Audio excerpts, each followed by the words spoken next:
1년 12달 중에 가정이 중요하지 않는 달은 어디 있겠습니까? 모든 날이 다 가정이 중요한 것은 분명한 사실입니다. 이렇게 특별히 한 달을 구분해서 올은 가정의 달이다 이렇게 구분한 이유는 이런 한 달을 통하여서 가정의 소중함, 또 가정의 가치 이런 걸 다시 한번 확인하고, 특별히 그리스도인 가정이 어떠해야 되는가, 성경이 제시하는 성경적인 가정을 잘 꾸려가고 있는 것인가, 또 그렇게 하려면 무엇에 관심을 가져야 되고 해야 되는가 하는 것들을 생각도 해보고 점검해 보는데 의미가 있다 하는 생각이 들어집니다. 그래서 5월달에 가정이라는 주제를 갖고 몇 번 말씀을 나누려고 생각을 합니다. 제가 말씀 준비하던 생각이 하는 뭔가 하면 오해하면 안 될 텐데 이런 생각이 들었습니다. 뭘 오해하는가 하면, 저 목사님 오늘은 우리 가정 보고 하는 소리구만, 이런 오해를 안 하시길 바랍니다. 왜냐하면 다른 목사님 다 그렇겠지만 어느 가정을 타겟으로 혹은 어느 성도를 타겟으로 설교하는 적은 없습니다. 하나님 말씀이 주어진 대로 그 말씀의 원리를 나누다 보면 어떤 분은 어떻게 알았지? 이러면서 우리 가정이 하는 소리구나, 나한테 하는 소리구나, 이렇게 오해하는 경우가 간혹 있습니다. 그래서 우리 집사람이 일러 바쳤냐, 아니면 우리 애들이 고자질했나 이렇게 생각하는데 그런 거 없습니다. 하나님 말씀에 있는 원리들을 나눌 때 혹 여러분 마음에 좀 불편하거나 찔림이 있으면 하나님께 내게 하고 싶은 말씀 내게 주는 거구나 이렇게 받아쓰고 하나님 말씀으로 받을 수 있기를 바랍니다.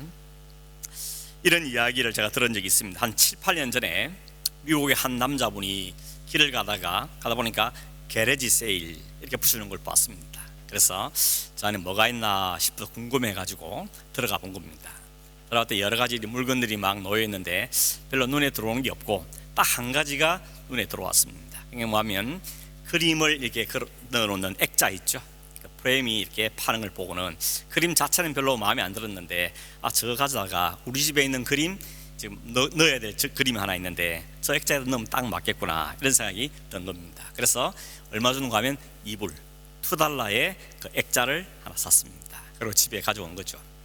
집에 가져와서 이제 그림을 바꿔야 되니까 들어있는 그림을 빼내고 내 그림을 집어넣으려고 액자를 이렇게 풀지요. 푸는데 그 뒷면에 보니까 아주 오래된 페이퍼가 하나, 종이가 한 장 들어있더라는 겁니다. 이게 뭔가 싶어서 보니까 뭐였는가 하면 그림을 보시면 미국 독립선언서였답니다. 그게 1820년에 선언된 미국 독립선언서가 거기에 들어있더라는 겁니다. 궁금한 거죠. 이게 오리지널인가 아니면 카피본인가, 또 가치는 얼마 될 건가 궁금해가지고 전문가에 찾아가서 이거 진짜입니까 가짜입니까, 가치는 얼마 됩니까 하고 물어봤더니 오리지널인 겁니다. 1820년도에 딱 200장이 인쇄돼서 사람들이 알려졌는데 그 200장 중에 한 장이 났다는 겁니다. 가치는 얼마 됩니까 했더니 미국 달러로 $25만 했답니다. $25만 얼마입니까? 한국도 한 3억쯤 된다 그러죠. 아주 굉장한 $2 주고 샀는데 그 가치가 $25만 했다는 겁니다. 이 액자를 판 사람 어떨까요? 파란 사람 $25만 가를 갖다가 $2에 팔았으니까 이거 얼마나 속이 썩었겠는가 이런 생각이 들었습니다. 결국 뭐 때문에 그렇습니까? 그 액자에 들어있는 종의 가치를 몰랐기 때문에 그런 것이죠. 25만 달러인지 알았더라면 그거 어떻게 팔았겠습니까? 그런데 그 가치를 몰랐기 때문에 이런 일이 벌어졌다는 것입니다. 오늘 우리에게 정말 가치 있는 것에도 불구하고 그 가치를 잘 모른 채 지나가고 있는 것 중에 하나가 가정이라는 가치라는 것입니다. 가정은 하나님께서 우리에게 주신 가장 큰 축복이죠. 그런데 실제로는 그 가정의 소중함을 크게 알지 못하는 사람들이 상당히 많습니다. 특히 어릴수록, 젊을 때일수록 가정이 얼마나 중요한지를 잘 모르다가 나중에 나이가 점점 들어가면서 가정이 진짜 중요하구나, 가정만큼 소중한 게 없구나, 이런 깨우침을 받게 되는 거 우리가 참 많은 경험을 하게 되는 것입니다. 하나님께서 이 땅에 직접 세우신 두 가지 제도가 있다 그러죠. 하나는 주일입니다. 하나님께서 6일 동안 창조하시고 7일째 쉬시면서 하나님께 예배하고 하나님의 창조를 감사하고 찬송하는 예배한 날을 주신 것이 안식일 제도, 오늘 말하는 주일이 하나님이 직접 만드신 제도고, 또 하나가 바로 가정이라는 것입니다.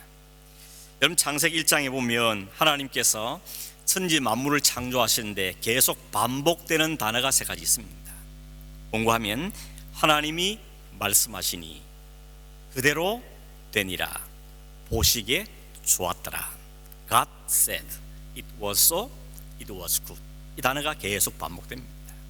모든 것이 하나님 보시기에 좋은 대로 되었는데 딱 한 가지 안 좋은 게 있었죠. 뭐였습니까? 짐승이나 동물이나 모든 게 다 짝이 있는데 아담 보니까 딱 혼자밖에 없거든요. 그래서 하나님 그걸 좋지 않게 여기시고 하와를 만들어서 짝을 지어주시고 가정을 탄생시켰다는 것입니다.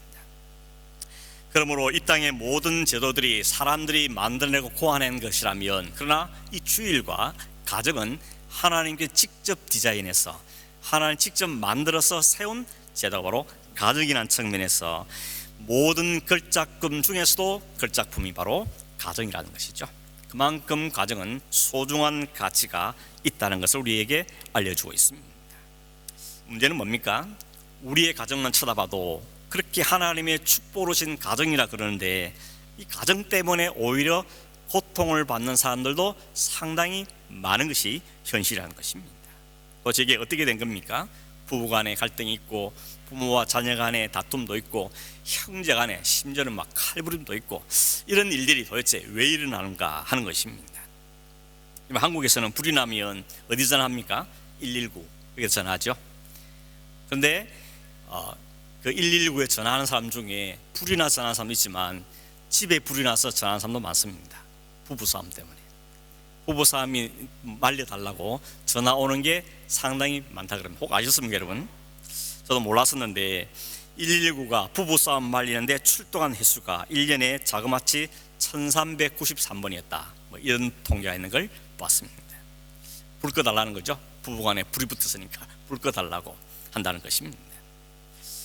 여러분, 예수를 안 믿는 가정만 그런가 하면 예수를 믿는 가정도 크게 다르지가 않다는 것입니다. 믿음의 가정인데 틀림없는데 믿음의 가정 안에도 불화가 있고 깨어짐이 있고 여러 가지 다툼이 생긴다는 것입니다. 그래서 가정의 축복을 누리기보다는 오히려 고통을 받는 가정들이 상당히 많습니다. 설교를 준비하면서 이런 생각이 들었어요. 그래도 옛날에는 그래도 기독교인 가정 그러면 좀 안정적이고 평안하고 이런 게 참 많았는데 요즘에는 예외가 없는 시대가 됐다는 이런 생각이 문득 들었던 것입니다. 인간의 첫 번째 가정, 이 가정들이 왜 이렇게 깨졌는가, 왜 이런 고통 중에 있을 수밖에 없는가, 그 이유를 거꾸로 추적을 해보면 결국 원인은 뭡니까? 죄지요, 죄.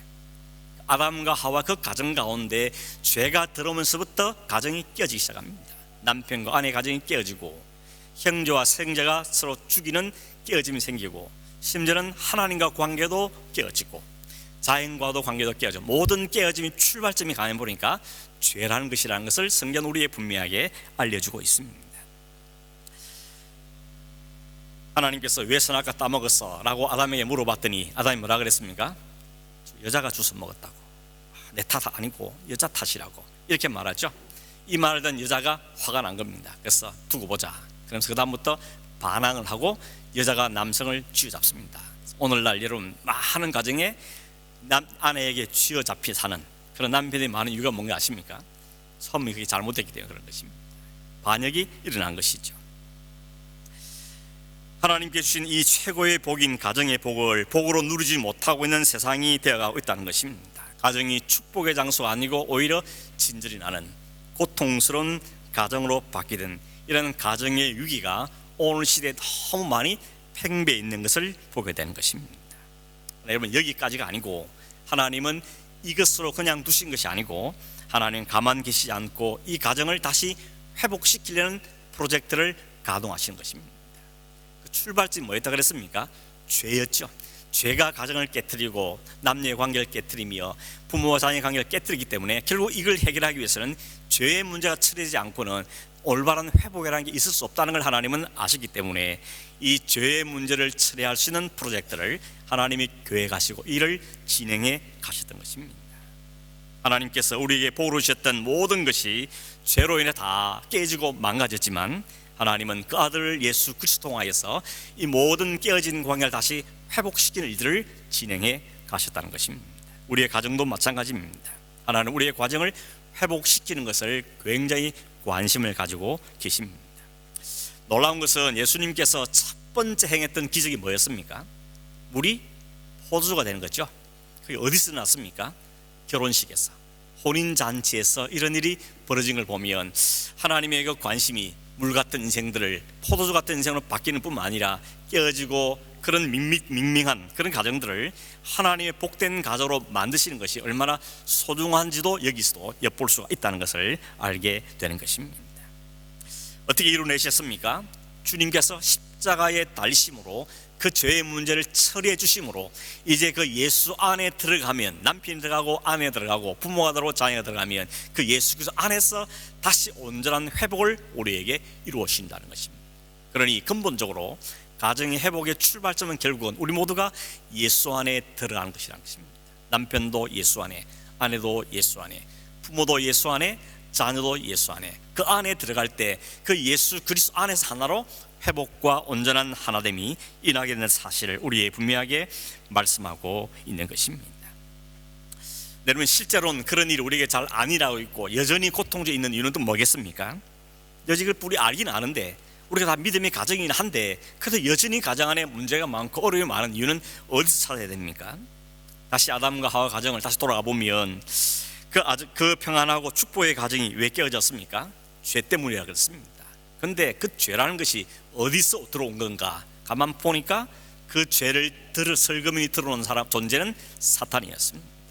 사탄이 그 아담과 하와 사이에 그 안에 죄를 집어넣고 그 관계를 깨뜨렸다는 것을 알 수 있는 것입니다. 물론 아담과 하와가 죄를 지었지만 그 죄를 짓도록 공작하고 공격하고 배후에 역사한 것은 사탄이었다는 것을 성경은 우리에게 분명하게 말씀하고 있는 것입니다.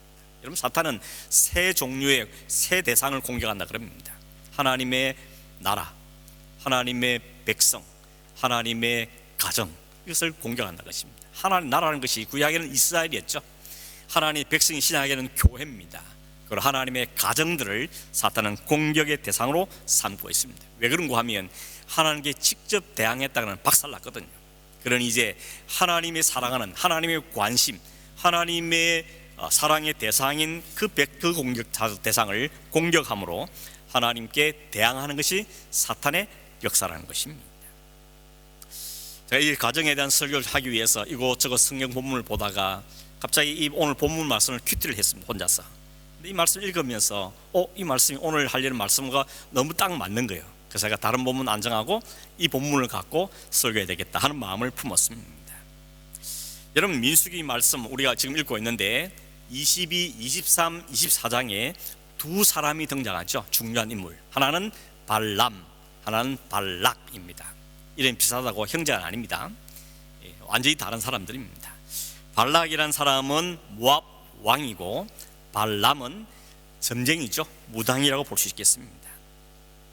모압 왕 발락이 애굽에서 나온 이스라엘이라는 사람 민족을 보면서 겁에 질렸습니다. 왜냐하면 이 모압이라는 나라가 아모리한테 망했거든요. 근데 그 아모리가 이스라엘한테 또 망했다는 겁니다. 성도 다 빼앗기고 그 다음에 사람도 다 죽고, 이걸 보면서 저 이스라엘 민족이 아모리보다 훨씬 더 세구나 하는 것을 알았기 때문에 그 민족이 지금 코앞까지 와 있으니까 마음에 두려움을 가지게 된 것입니다.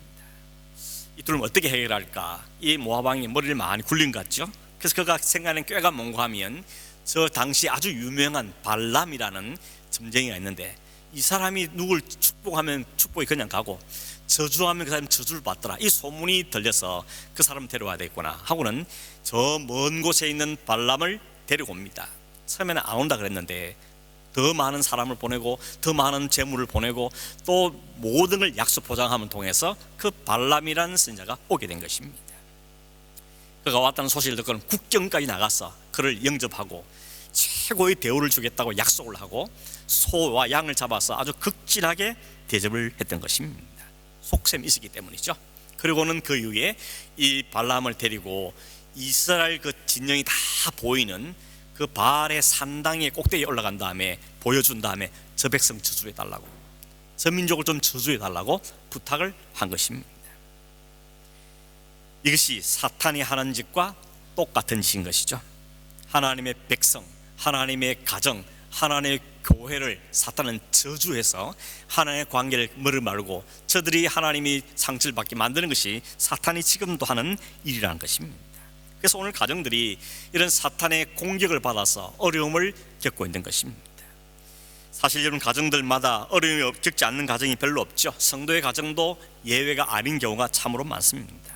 그 어려움들 털어놓기 시작하면, 꺼내놓기 시작하면 정말 상상도 못할 어려움들도 많이 있을 것입니다. 어쩌면 점점 더 어려울지도 모릅니다.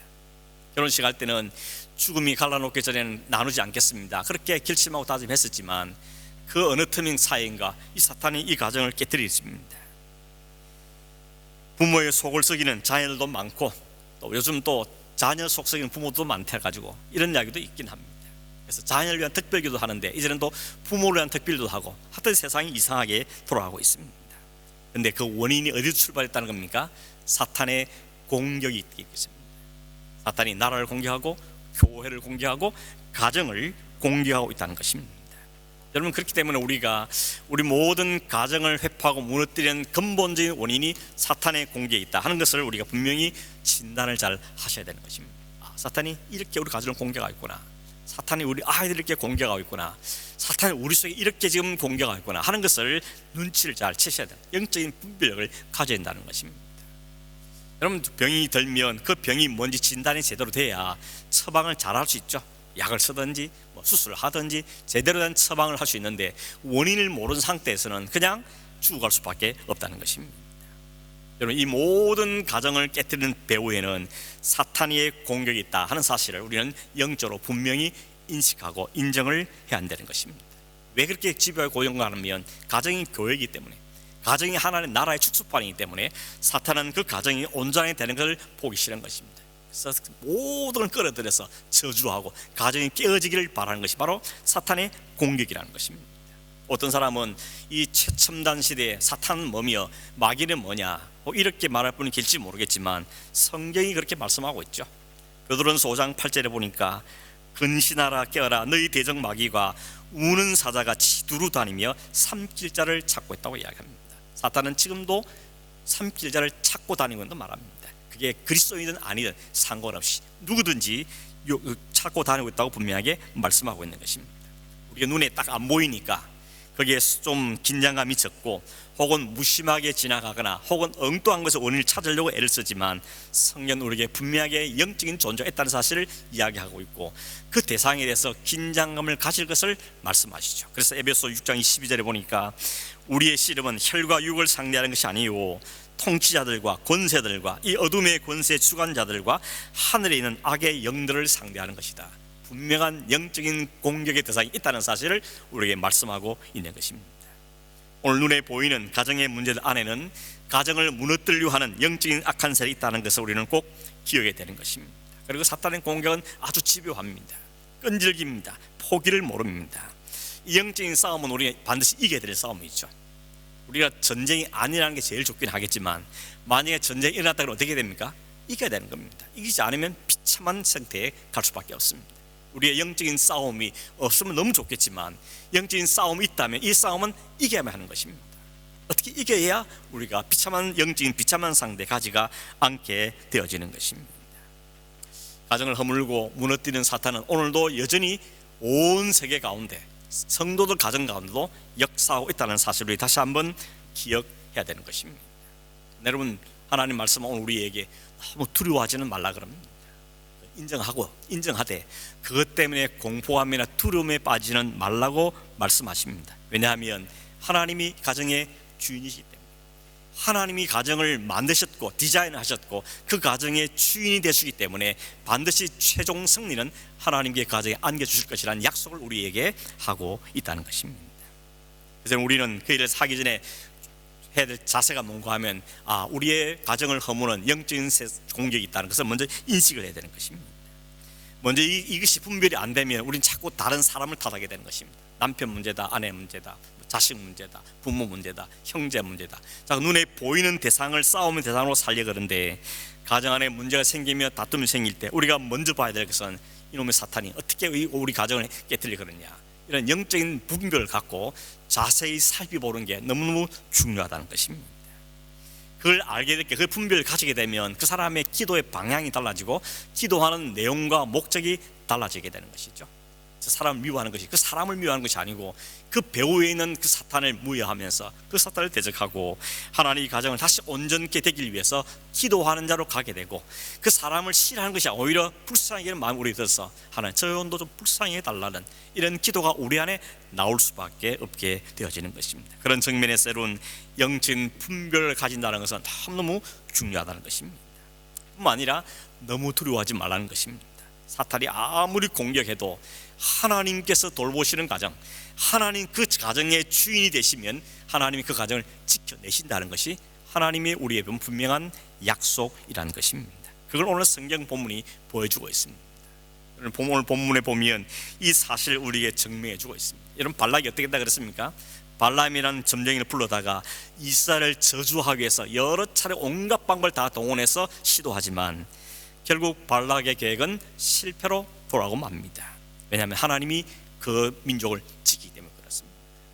하나님 그 발람의 입을 꽉 다물어 버리게 만들고 하나님 주신 말씀만 하도록 하나님께서 그 발람의 입을 주장하기 때문에 하나님이 넣어주신 말씀만 전하죠. 그 말씀은 바로 저주가 아니고 축복의 말씀이었던 것입니다. 제가 이 민족이 22장, 23장, 24장을 계속 묵상하면서 딱 떠오른 단어가 하나 있었는데 뭔가 하면 그게 집요함이라는 겁니다. 끈질긴 집요함. 발락이 얼마나 끈질깁니까? 얼마나 집요합니까? 저 백성 저주에서 망가뜨리려고 온갖 수단 방법을 다 끌어모으고 거절했는데 또 보내고 또 사람을 보내고 더 높은 사람을 보내고 더 많은 재물을 보내고 온갖 것을 약속하고 보장해서 결국은 설득해서 데려옵니다. 저주하라 그랬더니 저주는 안 하고 나는 저주 못한다 그러니까 3번이나 장소를 옮기면서 결국은 저주하기 위해서 그를 집요하게 발람을 설득하는 장면을 보게 되는 것입니다. 여러분 또 한편 반대편에서는 하나님도 아주 집요하게 이 발람을 붙잡고 있습니다. 이 사탄과 하나님과 대력 세력이 일어나고 있는데 이 대결은 아담 이후로부터 지금까지도 계속되고 있는 공격이고 이 전쟁인 것이죠. 끈질긴 설득력으로 발람이 결국 오게 됐지만 결국 하나님이 그를 꽉 붙잡았기 때문에 그가 뭐라고 고백합니까? 하나님이 넣어주시는 말씀만 내가 할 수밖에 없습니다. 이런 고백을 하게 되는 것입니다. 발람이 오니까 7 제단을 막 쌓아주고 7 송아지와 7 양을 잡아서 제물을 준비하고 그리고 산 꼭대기에 올라갑니다. 첫 번째 간 곳이 뭔가 하면 바알의 산당이 있는 꼭대기였습니다. 거기서 이스라엘 진영을 다 보여준 다음에 이 백성을 저주해달라 그랬더니 첫 번째로 발람이 예언했던 내용이 23장 7절 10절에 있는데 하나님이 저주하지 않은 백성을 내가 저주할 수가 없습니다. 내 입이 안 열립니다.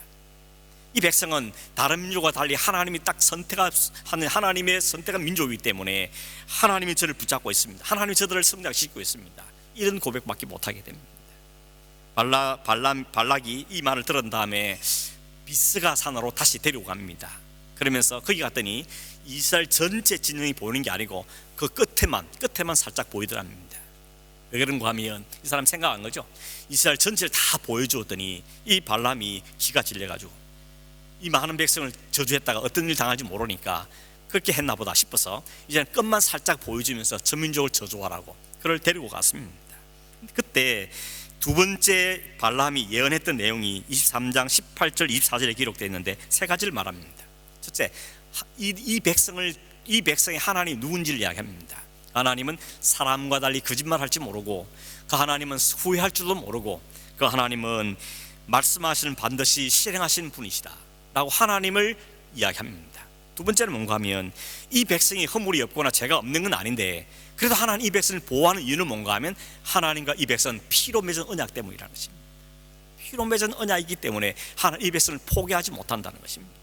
세 번째는 뭔가 하면 하나님께도 함께하기 때문에 이 백성은 들소같이 힘이 많고 암수소 또 암사자나 수사자처럼 능력이 많아서 그 앞에 다 무너뜨리고 다 꺾어버리고 다 화살로 꿰뚫어버린다고 그 이야기를 하는 것입니다. 그랬더니 이 발락이 기겁을 하죠. 그러면 3번째 장소로 데려갑니다. 한국이나 이스라엘이나 다 3-4번은 다 통하는 것 같습니다. 어디로 갔는가 하면 부올산 꼭대기로 갔는데 거기서 3번째 예언을 하게 되는데 그 내용이 오늘 우리가 성경에 있는 24장 1절에서 9절의 내용인 것입니다.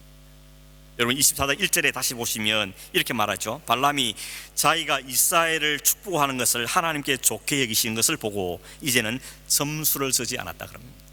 지금까지는 점수를 썼다는 겁니다. 점을 치고 뭔지 했는지 모르겠지만 아무튼 제정신을 한 것이 아니고 이 무당의 힘, 자기 믿는 신의 힘을 빌려서 이제가 해왔는데, 자기가 자기 원하지 않았지만 이스라엘 백성을 축복을 했더니 하나님 그걸 좋게 하는 걸 보고는 이제는 더 이상 점수를 쓰지 않았다는 겁니다. 포기했다는 것입니다. 그리고 이제 맨정신으로 제 눈으로 똑똑히 봤다는 것입니다. 2절에 보면 그때 하나님의 영이 그 위에 임했다고 말합니다. 하나님의 영이 하나님 믿지 않는 이 점쟁이에도 하나님 임해서 그 입을 통해 사용하시는 것은 얼마나 모든 세계가 하나님 발 아래 있는지, 하나님 손 안에 있는지를 다시 한번 보여주는 것이죠.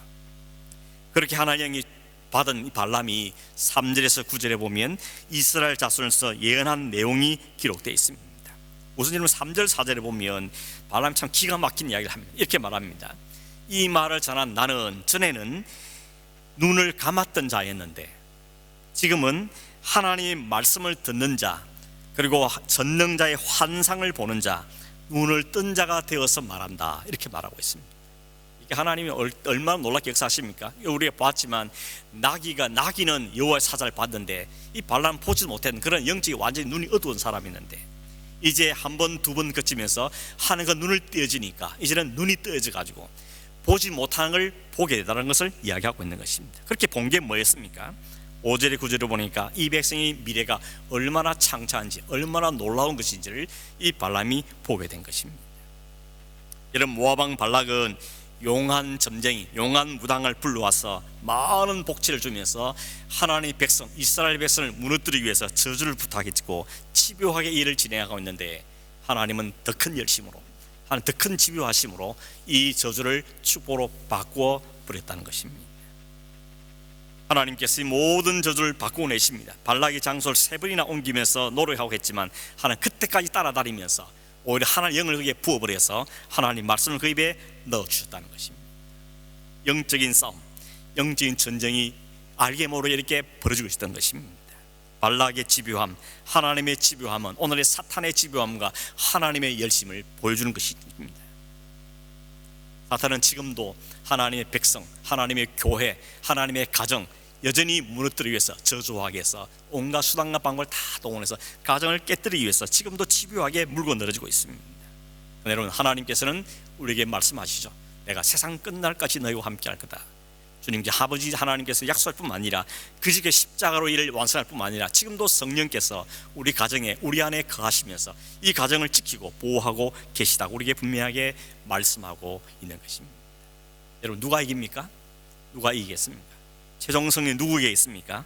말할 것도 없죠. 하나님께서 승리하시는 것입니다. 그래서 우리는 이 말씀을 통해서 우리가 너무 두려워하지 말고 영적인 이 현상을 인정하고 하나님께 우리 가정을 맡겨드리고 하나님이 말씀하신 입에 넣으신 말씀을 전하면서 이 가정을 지켜내는 것이 오늘 우리가 해야 될 일이라는 것을 우리에게 말씀하고 있는 것입니다. 여러분, 오늘도 우리와 함께 계시고 하나님 영이 성령께서 우리를 지키시고 우리 가정에 함께 있는 걸 믿으십니까? 이걸 우리가 분명하게 믿고 거기에 아멘할 수 있어야 되는 것입니다. 그걸 믿으면, 그걸 알기 때문에 두려워하고 염려하지 않고 담대하게 되어지는 것입니다. 물론 당황하겠죠. 사탄의 공격을 받으면 당황할 겁니다. 그러나 곧 다시 제자리를 찾고 하나님을 바라보고 소망 가운데 다시 그 싸움을 해가는 것이 성도의 삶의 태도라는 것입니다. 15세기에 종교개혁을 일으켰던 마틴 루터에 대한 여러 가지 이야기가 많이 있는데 그 중에 하나를 소개하면, 마틴 루터가 종교개혁을 막 일으키고 일을 막 열심히 하니까 사탄이 얼마나 싫었겠습니까? 저를 그냥 두서는 안 되겠다. 그래가지고 온갖 방법을 통해서 이 루터를 흔들기 위해서 그를 괴롭히고 공격을 했다는 겁니다. 하루는 잠을 자고 있는데 이 마귀가 찾아와서 잠자고 있는 루터의 침대를 막 흔들었답니다. 잠 못 자게.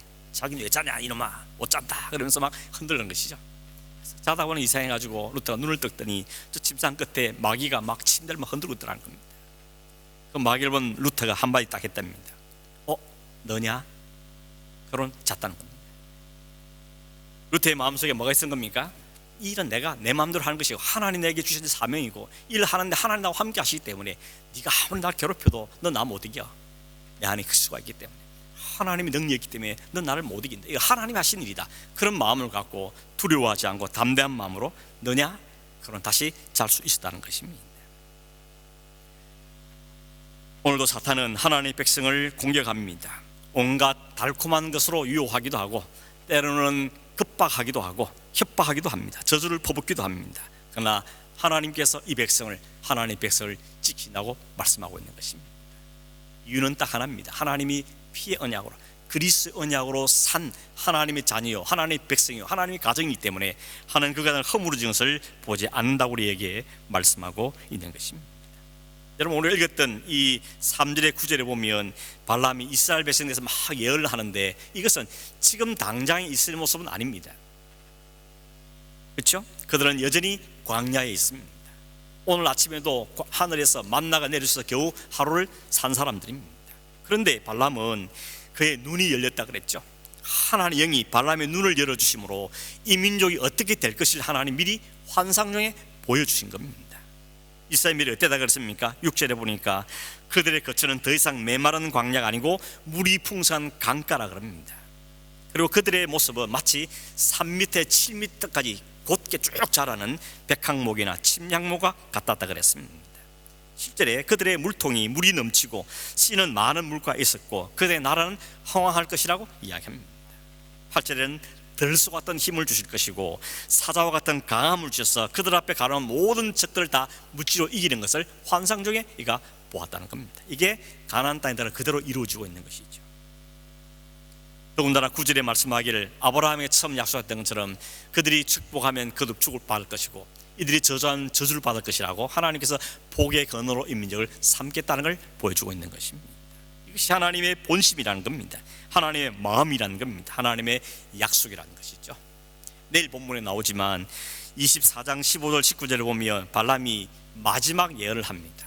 발락이 뭐라는가 하면 이제 됐다 저주도 하지 말고 축복도 하지 말고 그냥 빨리 날 떠나라, 난 너 죽일지도 모른다, 이렇게 말하니까 발람이 한마디면 다 하고 가겠다고 했던 말 중에 하나가 24장 15절 19절에 있는데 이스라엘에서 장차 한 별이 나올 것이고 한 규가 나와서 이스라엘 일어나게 될 것이라고 예언하는 장면이 나옵니다.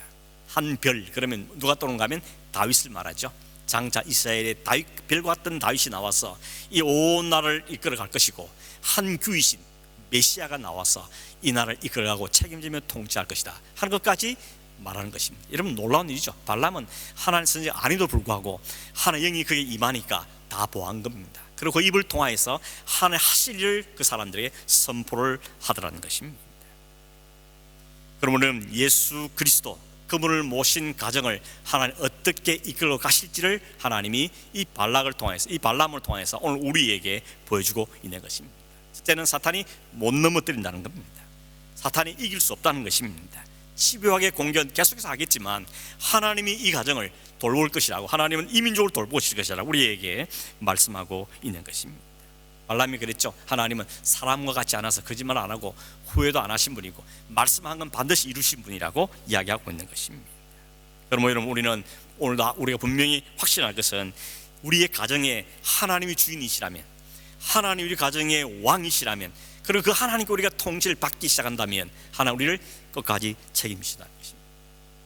문제는 우리가 그 하나님을 왕으로 인정하지 못하기 때문에 우리의 가정에 우리의 주인으로 온전히 모셔들지 못하고 내 마음대로 내 생각대로 하기 때문에 어려움을 겪는 것이지, 우리가 하나님을 왕으로 통치자로 온전히 인정하고 하나님의 다스림에 온전히 들어가기만 하면 하나님 우리를 끝까지 책임질 것을 우리에게 분명하게 말씀하고 있는 것입니다. 물론 또 어려움 당하죠. 또 깨어짐을 당한 가정도 혹 생깁니다. 그러나 하나님이 결코 그를 통하여서 우리를 완전히 버리지 아니하시고 다시 일으키시고 다시 회복시켜 주셔서 하나님이 약속하신 그 하나님 나라, 하나님의 복된 가정을 이루실 것을 오늘 우리에게 말씀하고 있는 것입니다. 말씀을 맺습니다. 여러분, 우리 가정에 어려움들이 많지 않습니까? 다 털어놓고 말할 수 없어서 그렇지 각각 얼마나 어려움들이 많습니까? 건강에, 재정으로, 자녀로, 부모로, 형제로 어려움들이 많을 겁니다. 첩첩산중일 겁니다. 그러나 주님 오늘 우리에게 말씀하시죠. 염려만 하지 말고 두려워하지 말고 하나님을 왕으로, 하나님을 주인으로 모셔드리고 그분께 순종하면 우리의 가정을 하나님 이끌어 주실 것을 우리에게 분명하게 말씀하고 있고, 앞으로도 계속 사탄이 여러 가지 것을 공개하고 집중할 거지만 두려워하지 말고 하나님 말씀을 믿음을 갖고 선포하고 그 앞에 나갈 때 하나님만 온전히 경외할 때 하나님께서 그리스도를 대장으로 성령의 능력 우리를 이기게 하실 것을 우리에게 약속하고 있는 것입니다. 여러분 이 말씀을 여러분 주신 말씀으로 받고 하나님께 먼저 감사하고 하나님께 자신을 온전히 맡겨드리고 가정을 내어드리며 이 영적인 도전부터 승리하는 삶을 살아가는, 그래서 우리의 승리하는 가정을 이끌어가기를 소망하는 그런 저와 여러분 되기를 주의 이름으로 축원합니다. 기도하겠습니다. 고마우신 하나님 아버지 감사합니다. 오늘도 많은 가정들이 어려움에 처해 있고 어려운 가운데 있고 또 오늘 만나는 상황에 있는 것을 우리가 고백하지 않을 수가 없습니다. 그러나 주님, 이 모든 권한이 어디서 왔고 누가 이들을 공격을 하고 있는지를 우리가 알게 하셨사오니 주님, 우리가 믿음으로 이 사실을 인정하고 영적인 분별을 갖고 우리의 주인으로 주님을 온전히 모셔드리며 승리의 능력으로 오늘 우리의 가정들을 지켜내고 우리 가정이 주님 안에 지킴을 당하는 승리하는 가정을 만들어가는 놀라운 은혜가 우리 모든 가정 가운데 있기를 간절히 소망합니다. 문제를 안고 있습니다. 지금도 기도하고 있습니다. 지금 하나님의 도움을 구하고 있습니다. 하나님 우리의 기도를 들으시며 약속하신 대로 우리에게 말씀하시고 역사하여 주셔서 하나님 온 세상 가운데 하나님이 세우신 가정이 얼마나 찬란한 미래를 갖고 있는지를 우리가 믿고 신뢰하며 감사하며 나가는 우리 모든 성도의 가정이 되도록 주님 축복하시고 은혜를 베풀어 주시옵소서. 걸어가신 예수님의 이름으로 기도하옵나이다.